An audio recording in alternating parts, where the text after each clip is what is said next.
नमस्कार मित्रों, मैं पवन स्वामी आज एक बार फिर से आपका इस YouTube चैनल में हार्दिक स्वागत करता हूं।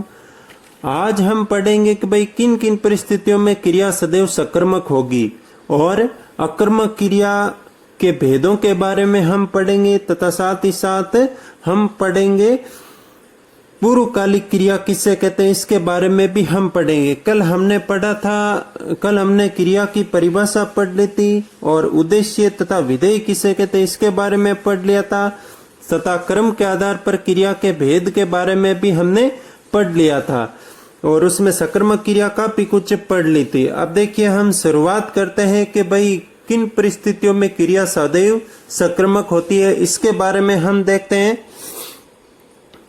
तो सबसे पहले सकर्मक क्रिया किन किन परिस्थितियों में होती है। जो प्रेरणार्थक क्रिया होती है ना वो हमेशा सकर्मक क्रिया होती है। प्रेरणार्थक क्रिया सकर्मक क्रिया होती है। प्रेरणार्थक क्रिया किसे कहते हैं? जहाँ कर्ता खुद किसी कार्य को न करके दूसरे को क्रिया करने की प्रेरणा देकर उससे क्रिया करवाए, वहां प्रेरणार्थक क्रिया होती है। यानी कि जहाँ कर्ता किसी खुद जहाँ पर कर्ता जो है ना वो खुद कार्य नहीं करके किसी दूसरे को कार्य करवाए। अब देखिए वाक्य दे रखा, नरेश ने नाई से बाल कटवाए। इस वाक्य के अंतर्गत नरेश खुद तो क्रिया नहीं कर रहा है, नाई से करवा रहा है। यहाँ पर जो बाल है वो बाल शब्द यहाँ पर कर्म है तथा कटवाए शब्द यहाँ पर प्रेरणार्थक क्रिया है, क्योंकि नरेश खुद क्रिया नहीं कर रहा है, नाई से क्रिया करवा रहा है। अब देखिए अध्यापक छात्र से पुस्तक पढ़वाता है। अब इस वाक्य के अंतर्गत हमने बात की थी भाई अध्यापक छात्र से पुस्तक पढ़ाता, अध्यापक खुद पुस्तक नहीं पढ़ रहा है, छात्र से पढ़वा रहा है। तो फिर यहाँ पर पढ़वाता प्रेरणार्थक क्रिया है और पुस्तक यहाँ पर कर्म है। और हमने बातचीत की थी ना प्रेरणार्थक क्रिया सदैव सकर्मक होती है। मोहन सोनिया से पत्र लिखवाता है। मोहन खुद पत्र नहीं लिख करके सोनिया से लिखवा रहा है, तो फिर यहाँ पर लिखवाता है जो प्रेरणार्थक क्रिया है और पत्र कर्म है यहाँ पर, तो यहाँ पर सकर्मक क्रिया हो गई। अब देखिए आगे बातचीत करते हैं। जब अकर्मक क्रिया अपने ही धातु रूप से बना हुआ या मिलते जुलते सजातीय क्रम के साथ प्रयुक्त होती है तब वह सकर्मक क्रिया हो जाती है।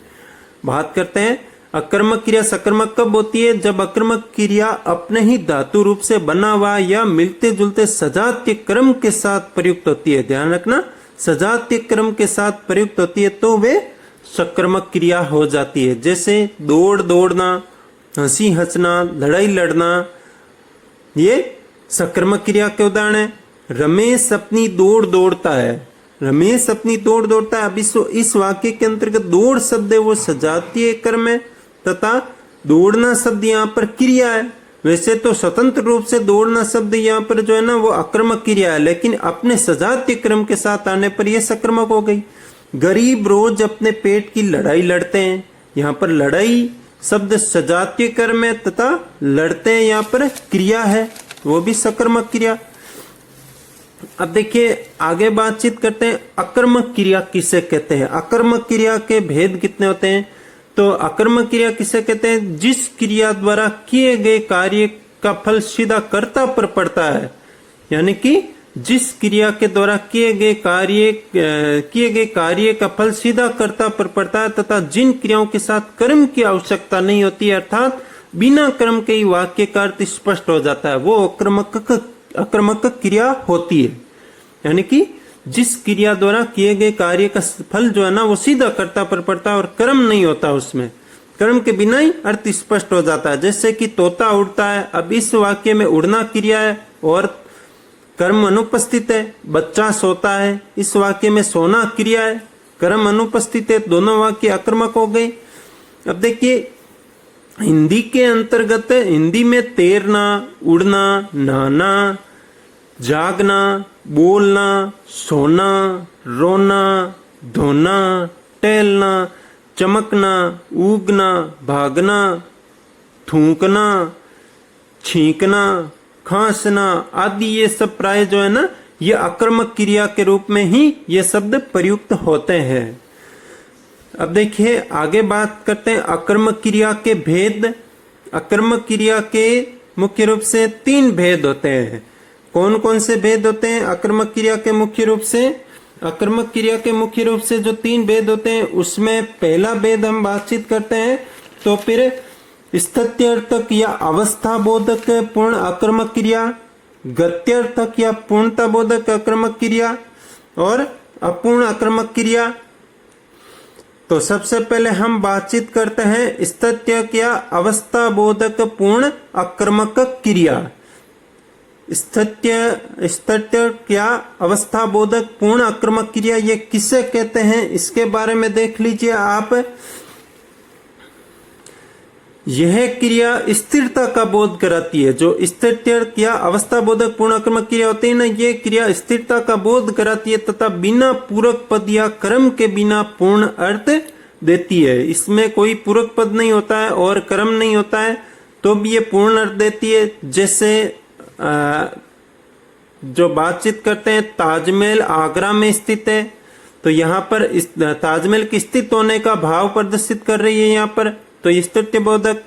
हाथी सो रहा है, अब देखिए सोना क्रिया जो है ना यहाँ पर स्थिति का अवबोध करा रही है, तो यहाँ पर स्थित्यक क्रिया हो गई सोना। अब देखिए इससे स्थित्यक या अवस्था बोधक दोनों क्रिया कहते हैं। जहां पर स्थिरता का भाव होता है वो स्थित्यक या अवस्था बोधक पूर्ण अकर्मक क्रिया होती है ना। अब जैसे कि उदाहरण है, वह बैठी है, उदाहरण दे रखा है वह बैठी है। अब यहाँ पर बैठना जो है ना वो स्थिति का बोधक है, तो फिर यहाँ पर स्थित्यक या अवस्था बोधक पूर्ण अकर्मक क्रिया हो गई।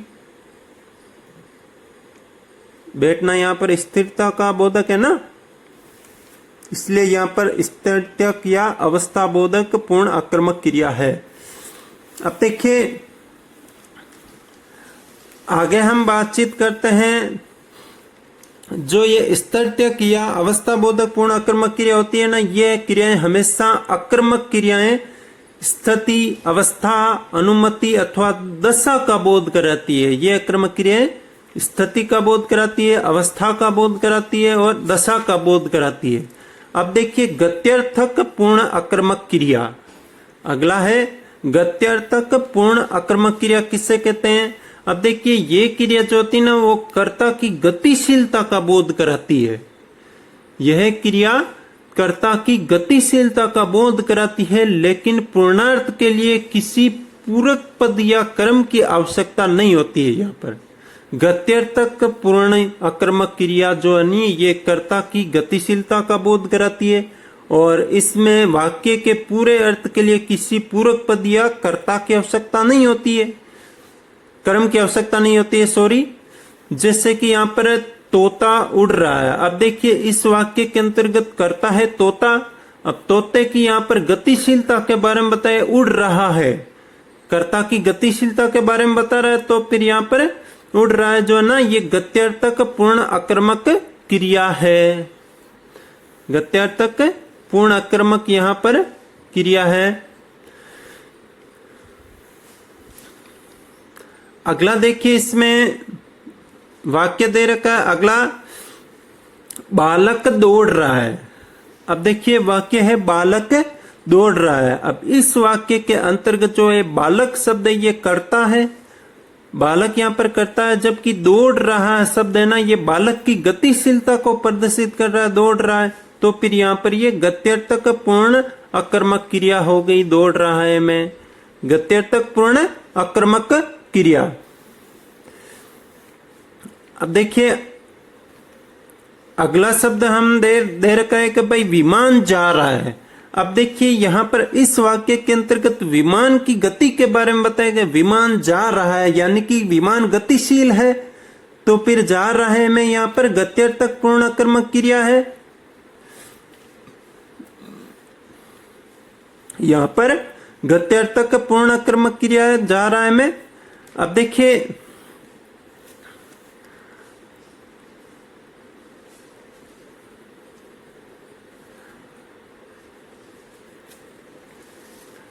आगे देखिए हम बातचीत करते हैं। जो अगला भेद है वो अपूर्ण अकर्मक क्रिया। अकर्मक क्रिया का तीसरा भेद है अपूर्ण अकर्मक क्रिया। इन क्रियाओं के साथ किसी भी कर्म की आवश्यकता नहीं होती है, लेकिन पूरक पद की आवश्यकता अवश्य होती है। अपूर्ण अकर्मक क्रिया के अंतर्गत किसी भी कर्म की आवश्यकता नहीं होती है, किसी भी कर्म की यहाँ पर आवश्यकता नहीं होती है, लेकिन पूरक पद की जो है ना, यहाँ पर अपूर्ण अकर्मक क्रिया के अंतर्गत पूरक पद की आवश्यकता होती है। फिर से दोहरा देता हूं, अपूर्ण अकर्मक क्रिया में कर्म की आवश्यकता नहीं होती है, लेकिन पूरक पद की यहाँ पर आवश्यकता होती है। अब देखिए, कालवाचक सहायक क्रिया प्राय जो होती है ना, ये पूर्ण अकर्मक क्रिया के अंतर्गत ही आती है। पूर्ण अकर्मक क्रिया के अंतर्गत कौन सी क्रिया आती है? कालवाचक जो सहायक क्रिया होती है ना, वो पूर्ण अकर्मक क्रिया के अंतर्गत आती है। अब जैसे कि उदाहरण के तौर पर है सूरज निकला।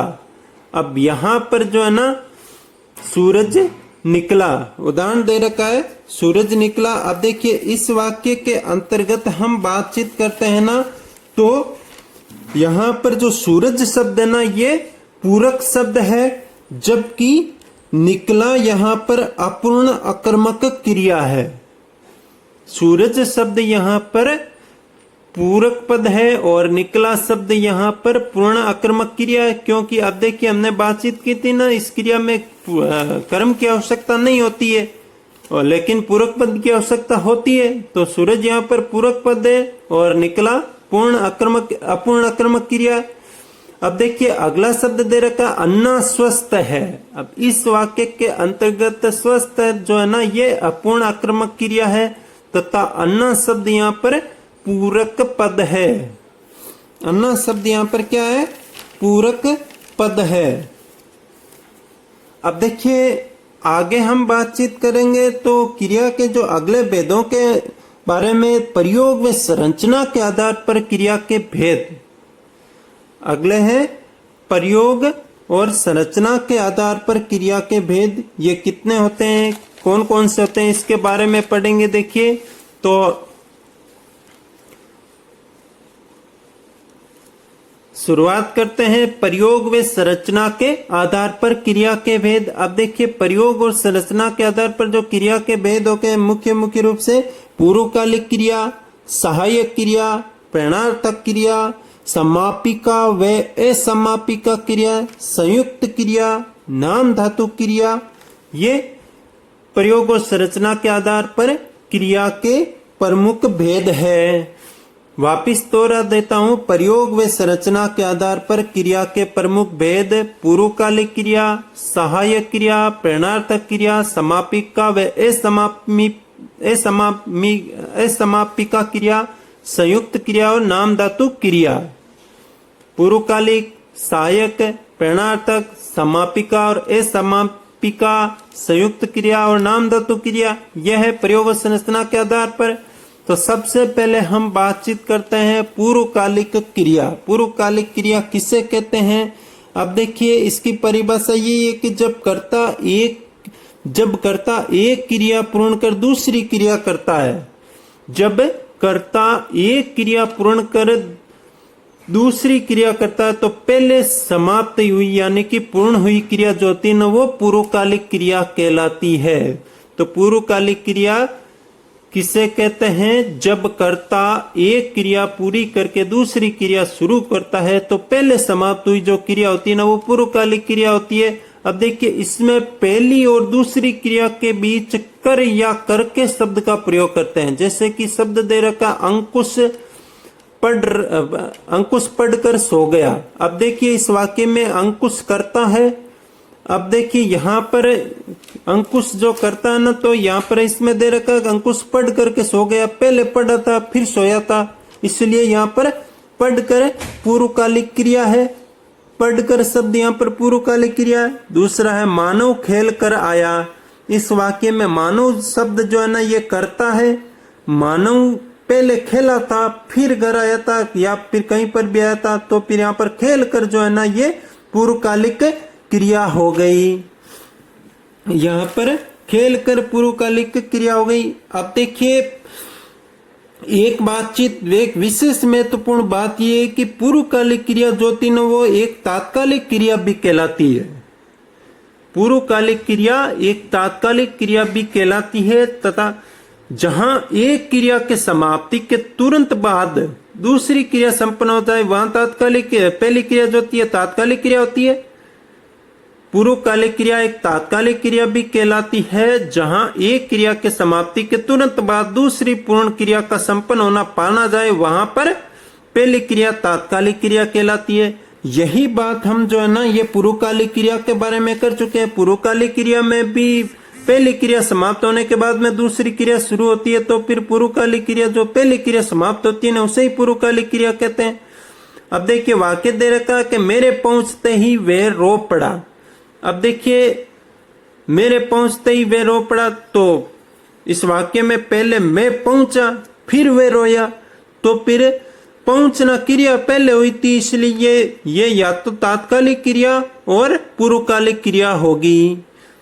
पहुंचते ही यहाँ पर तात्कालिक क्रिया और पूर्वकालिक क्रिया होगी, क्योंकि जो पहुंचने का कार्य होना वो पहले हो रहा है और रोने का कार्य बाद में हो रहा है, इसलिए ये तात्कालिक क्रिया या पूर्वकालिक क्रिया यहाँ पर होगी। अब देखिए आगे बातचीत करते हैं। वाक्य दे रखा है भोजन करते ही वे सो गया। वाक्य है भोजन करते ही वे सो गया। अब देखिए इस वाक्य के अंतर्गत जो है ना पहले भोजन किया फिर सोया, तो फिर पहले भोजन करने की क्रिया समाप्त हुई ना, तो फिर यहाँ पर पूर्वकालिक क्रिया हो गई और साथ में तात्कालिक क्रिया भी यहाँ पर है। यहाँ पर तात्कालिक क्रिया भी है और पूर्वकालिक क्रिया भी है।